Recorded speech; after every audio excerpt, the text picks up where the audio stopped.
President Trump put prohibitive tariffs on European wine back on the agenda this week when he lashed out at President Macron for refusing to pony up $1 billion to join the Council for Peace he's putting together to rebuild Gaza. Well, nobody wants him because he's going to be out of office very soon. So, that's all right. What I'll do is if they feel like Costo, I'll put a 200% tariff on his wines and champagnes, and he'll join. Stocks reacted dramatically, with shares of Paris-based luxury goods maker LVMH tumbling after the comments. If it all sounds a bit familiar, that's because it is. Last March, President Trump threatened similar tariffs, prompting our story about the business of wine and what tariffs could mean for the people who make and sell it. People like Victor Schwartz. It's been a mess. In New York, importer Victor Schwartz has spent nearly 40 years supplying restaurants and wine shops with hand-picked bottles from small European vineyards. Now, tariffs threaten to upend the business. It was 20%, then it was 10%, then they threatened 50%. How different is the effect on your business of a 20 versus a 10? I mean, in our industry, end of the day, we might make 5% as a net profit, 5 to 10%.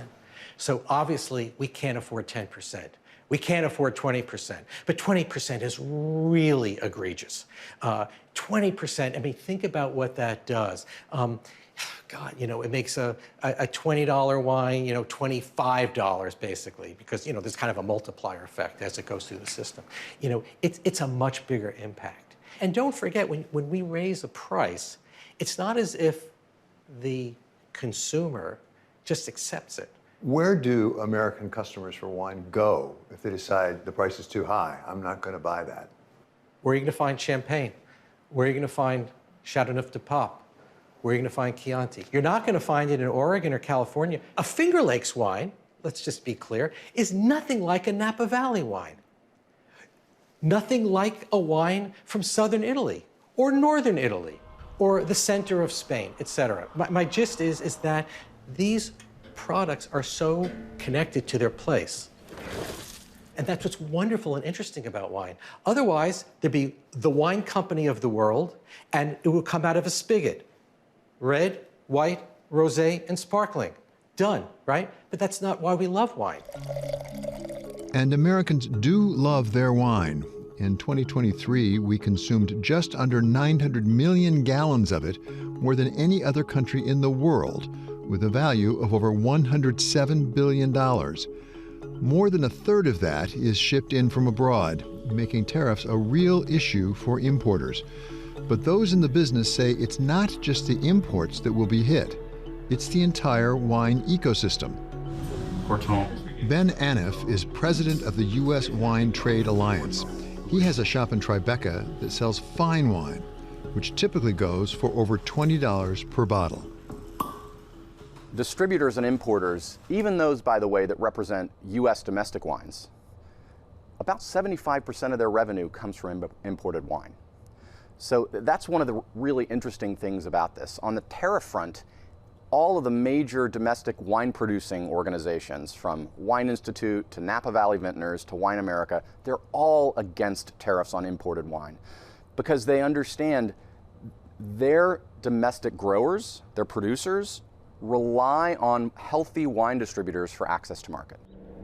Put another way, because state laws prevent domestic vineyards from supplying restaurants and wine shops, they need distributors. And the distributors rely critically on selling imports alongside their domestic wines.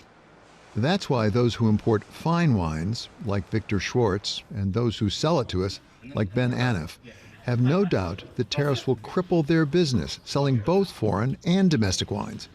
But there's another part of the business, the value wine business, where a bottle or its equivalent typically costs less than $11. And producers for this segment, like Stuart Spencer in California's Central Valley, say they need protection from multinational companies bringing in cheap, subsidized imports that force American growers out of business. There is a lot of what we call bulk wine coming in these big 20-foot bladder containers, and it is this bulk wine that is really undercutting California grape growers. There's a lot of talk about the difference between free trade and fair trade. From your experience as a grower, but also from your dealing with Lodi, are there unfairnesses in some of the exports to the United States? I mean, it's a completely unfair market. I mean, we are competing in a global marketplace. The European Union spends, over $2 billion a year between EU money and member state money propping up their wine sector. They are not only paying growers and vintners to distill excess wine and buy it up, but they're also paying them to plant new vineyards. And they spend hundreds of millions of dollars in market promotion all around the world, and the U.S. is the #1 target market. They also have trade barriers, so it gets really complex when you get in the weeds, but we are not playing on a level field. Last year, California wineries, which make nearly 90% of U.S. wine, were stuck with more than 500,000 excess tons of grapes. Now, 77 million gallons of wine are sitting in storage tanks. And you can still see some of the grapes on the vines from last year. We have thousands of acres of grapes that are being torn out right now. And we have small farms and family businesses that are up for sale because there's just not a prospect for them moving forward. My family's been in this for 50 years, and I talk to old timers that have been in it for multi-generations, and they've never seen it as challenging as we are now. 70% of all wine sales in this country is controlled by about a handful of 5 to 6 large multinational companies. They're bringing wine in bulk. They're blending it in with California wine up to 25% and calling it American appellation. It's a federal loophole. We have, millions of gallons filled up in tanks right now in California that don't have a home, but simultaneously 24 million gallons of bulk wine is poured into California, coming in at super low prices and undercutting the California grape grower. Are you in favor of the tariffs that President Trump is talking about? Well, I think if I was to speak to our 700 grape growers that I represent, I think many of them would support the tariffs to help level the playing field. And I think what we would really hope is that this would bring these other trading partners to the table to negotiate fair trade. The challenge we see with what's going on with a lot of the trade negotiations now is wine is just a pawn in a larger story, and the issues are about bigger issues. But I think none of us, want to see tariffs in place permanently. I think what we really want to see is really free and fair trade. Some domestic producers, particularly in California, complain about unfairness from Europe because there are subsidies given to vineyards over in Europe. Are tariffs an effective way to deal with that problem? I feel really bad for those guys, but a tariff is not going to solve their problem. Farmers that grow grapes to sell into, for instance, grocery store boxed wine, and that's terrific for them, and it's a great product for certain customers. The demand for those products is collapsing. People aren't buying bulk wine the way they used to. Whether tariffs could give some relief to bulk wine producers or not, they certainly would have unintended effects on the American economy overall. You have spent some of your time down in Washington trying to explain to lawmakers, policymakers, exactly what this would mean for the wine business. What would you want them to understand that maybe they don't understand right now about the business and the effects of tariffs? The United States has been talking about their concerns with respect to a trade deficit. We import more European wines than we sell American wines to Europe, but the reality is we have a huge economic surplus on the sale of European wines in the United States. We import about $5.3 billion worth of wine from the European Union into the United States. But American businesses make almost $23 billion from the sale of those products. Making a big margin on wine for a restaurant, it is not a luxury. It is an absolute necessity for their very survival. If, in fact, tariffs do get imposed, what are the likely long-term effects on the wine business? Contraction.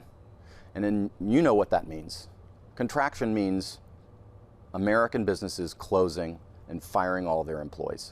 What about the uncertainty itself, quite apart from the tariffs? I mean, I'll tell you, I had phone calls from wine distributors who said, my grandfather started this business. We were in terrific shape and growing and hiring in January.